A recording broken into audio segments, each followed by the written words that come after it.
నెల్లూరు జిల్లా గూడూరులో వైఎస్ఆర్సీపీ చేపట్టిన భారీ నిరసన ర్యాలీని పోలీసులు అడ్డుకునే ప్రయత్నం చేశారు. డీఎస్సీ అక్రమాలపై పోరాడుతున్న తమను పోలీసులు అడ్డుకోవటం ఏంటని మాజీ మంత్రి కాకాణి గోవర్ధన్ రెడ్డి, ఎమ్మెల్సీ పర్వతరెడ్డి చంద్రశేఖర్ రెడ్డి నిలదీశారు. ప్రభుత్వం ఎన్ని కుట్రలు పన్నినా తాము వెనక్కి తగ్గేది లేదన్నారాయన.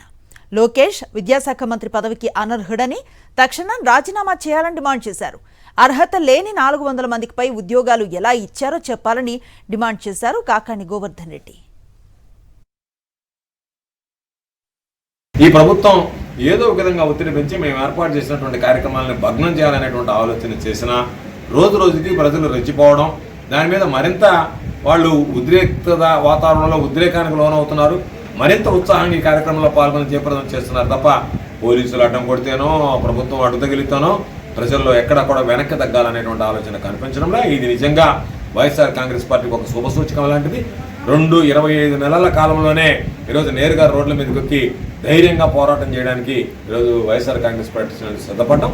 అందులో భాగంగా గూడూరు నియోజకవర్గంలో జరిగినటువంటి కార్యక్రమం సూపర్ సక్సెస్ కావడం నిజంగా కార్యకర్తల్ని, స్థానికంగా ఉండేటువంటి నాయకులను అందరినీ కూడా అభినందిస్తూ తప్పనిసరిగా గూడూరు నియోజకవర్గానికి సంబంధించి రాబోయేటువంటి రోజుల్లో రాజకీయ కార్యకలాపాలతో పాటు ప్రజల సమస్యల పరిష్కారంలో కూడా మేమందరం గొరవైకి అండగా నిలిచి ఇక్కడ ఖచ్చితంగా వైఎస్ఆర్ కాంగ్రెస్ పార్టీ ప్రజల్లో మరింత మమేకమై ప్రజల దగ్గర మరింత స్థానం సంపాదించుకొని తిరుగులేనటువంటి విజయాన్ని సాధించే దిశగా అడుగులు వేయడం జరుగుతుందని ఈ సందర్భంగా తెలియజేస్తాను.